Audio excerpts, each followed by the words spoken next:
Lula livre! Companheiro Boulos, Requião, prazer em estar com vocês, Wagner Freitas da CUT.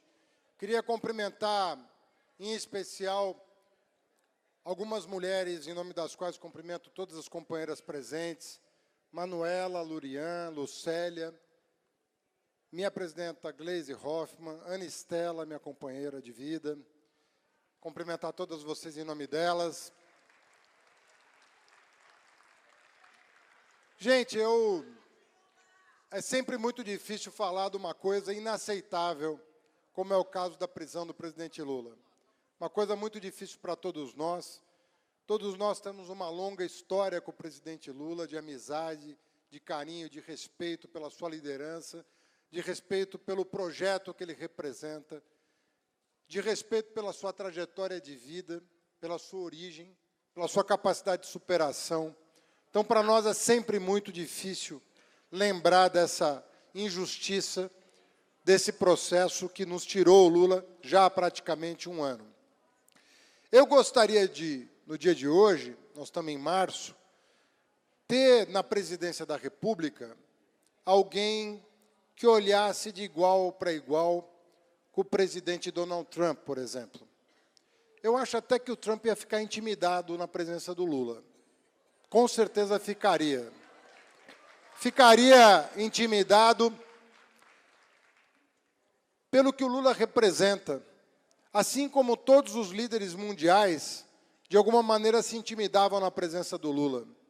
Porque todos eram diplomados, em geral brancos, e o Lula era uma pessoa que tinha vindo do sertão do Nordeste, que tinha vendido amendoim, engraxado sapato, que tinha feito curso técnico para chegar a um torno mecânico, presidir um sindicato, ser deputado constituinte, rodar esse país e chegar à presidência da República e sair com a maior aprovação da história, talvez do Ocidente, porque nunca se viu alguém sair tão prestigiado da presidência da República.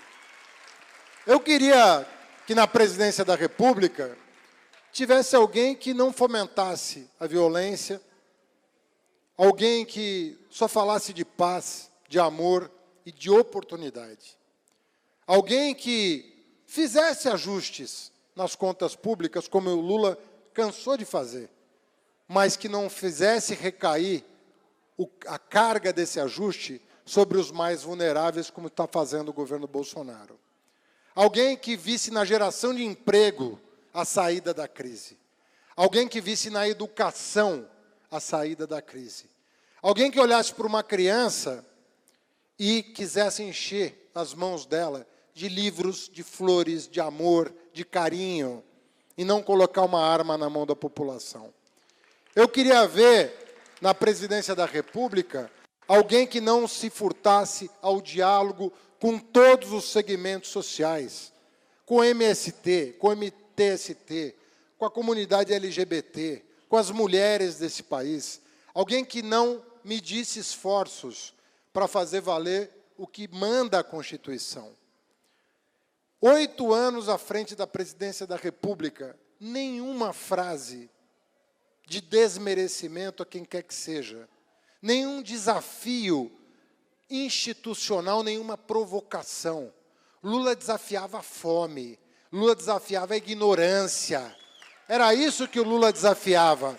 E desafiava para superar, desafiava para erradicar, desafiava para apresentar um Brasil que nós não conhecíamos até então. Pensou, os 8 anos, pensou em fazer o bem para esse país. Pensou em oferecer oportunidades para todos.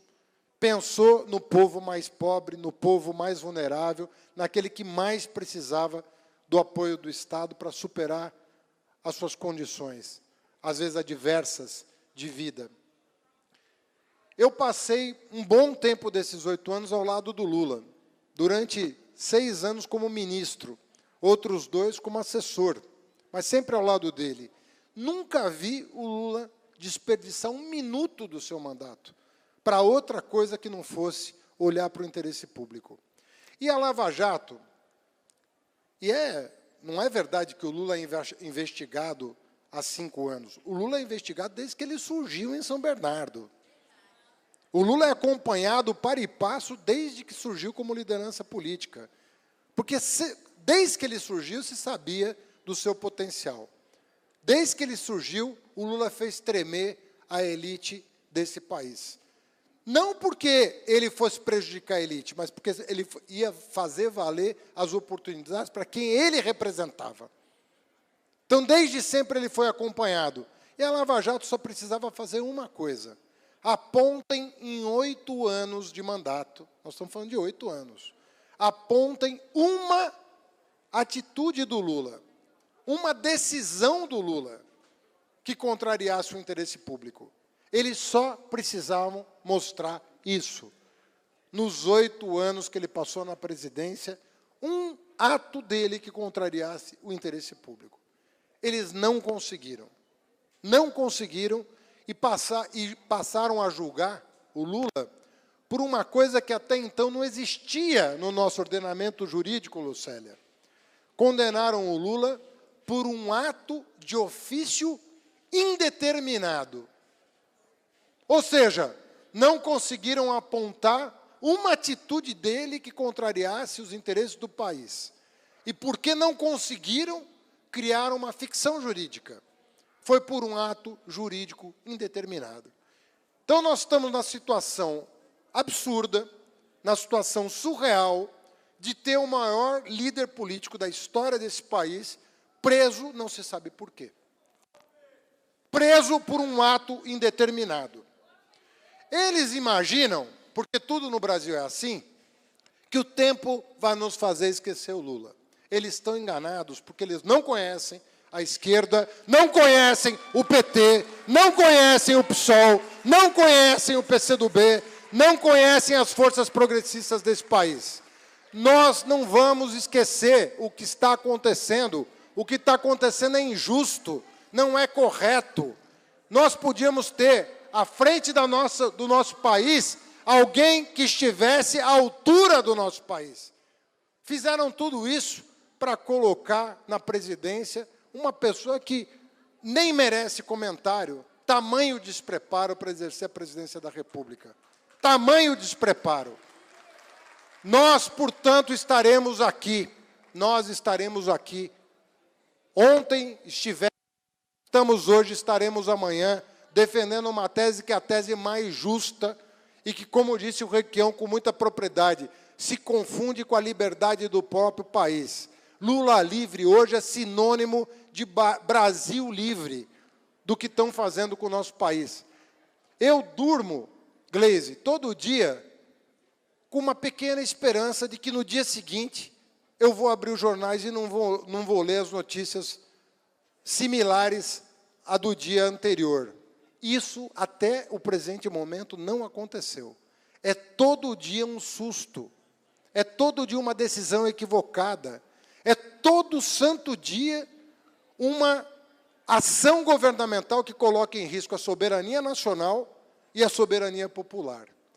Coloca em risco os direitos políticos, coloca em risco os direitos civis, coloca em risco os direitos sociais, coloca em risco o meio ambiente. Todo santo dia isso acontece no país, antes mesmo da posse. Antes da posse, já estavam criando um estrago nas relações internacionais do país. Parceiros históricos passaram a se distanciar do Brasil. O mundo árabe, a Ásia, a própria América do Sul, se distanciar do Brasil, estranhando a nova conduta, a nova condução dos destinos do país. Portanto, defender Lula livre, é defender o Brasil livre do que está acontecendo, livre dos desatinos do nosso dia a dia. Nós queremos voltar a sonhar, nós queremos voltar a criar, a inovar. O nosso tempo de governo era todo dia criando um programa novo, pensando numa fórmula nova e tendo um presidente que estava lá para garantir que os nossos sonhos se transformassem em realidade, pressionando a área econômica para viabilizar os recursos necessários para atender o povo, e não faltava recurso. não faltava recurso para atender a população. Nós nunca acordamos sem esperança no governo federal enquanto estivemos lá. Ao contrário, a gente acordava com a sensação de que estava cumprindo um dever histórico para resgatar uma dívida social absurda de 500 anos com a população, com os indígenas, com os negros, com os quilombolas, com as mulheres e assim por diante. Todo mundo acordava com uma ponta de esperança. Hoje eu vou ser atendido, hoje eu vou ser olhado, hoje eu vou ser cuidado. Era assim que os brasileiros se sentiam. E nós temos a obrigação de fazer os brasileiros voltarem a sonhar. Nós estamos aqui pelo Brasil, nós estamos aqui pelos brasileiros e brasileiras, estamos aqui por justiça. Lula livre é uma obrigação de todos nós. É um reencontro do Brasil consigo mesmo. Abraço, companheiros. Lula livre, Lula livre, Lula livre. Viva a esquerda, viva a democracia!